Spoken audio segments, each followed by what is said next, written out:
So our team is really focused on, reducing burden of chronic disease, promoting mental wellness, reducing injuries, and we try to do that through a, upstream lens. So trying to influence the environments and systems and policies, that drive so much of these sort of good or bad health outcomes. We're relatively new in this sort of housing and health space. We recognize that housing is a critically important determinant of health, but I think, the most important thing or the most valuable thing coming to this has been just to meet so many different people, in the ecosystem of the housing sector. Sometimes health and housing don't necessarily interact that much, and so meeting people both, from government agencies like BC Housing, from the not-for-profit world like Wholeway Home and others, meeting people from the academic sector, it's been really, really enlightening. And, I think one thing that I take away is, there are so many different and excellent initiatives that promote social connectedness and therefore promote health.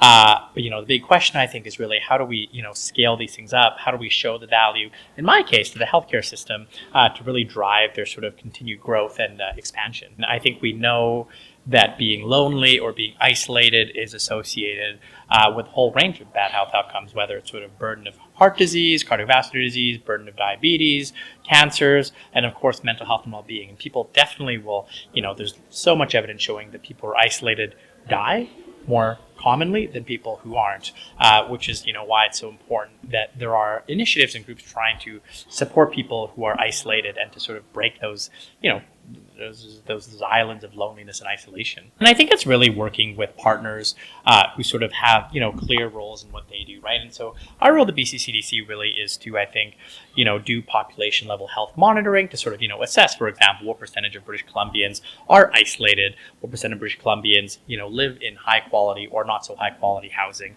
and sharing that information with partners. I think we can also work in the knowledge generations in this space, for example, looking at, what programs are actually shown to effectively reduce isolation, which of these programs are more cost effective, which have been shown to scale. And so I think our role really is in that sort of aggregation of data and synthesis of knowledge that can influence, policy.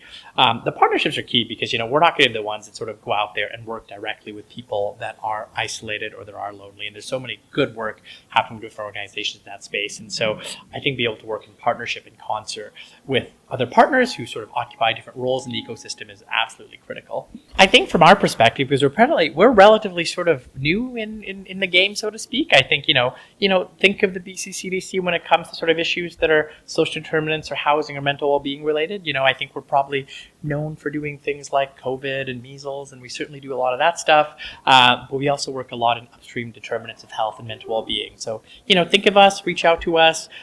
Maybe we'll be able to help you, maybe we won't be able to help you, but either way, it'd be nice to connect.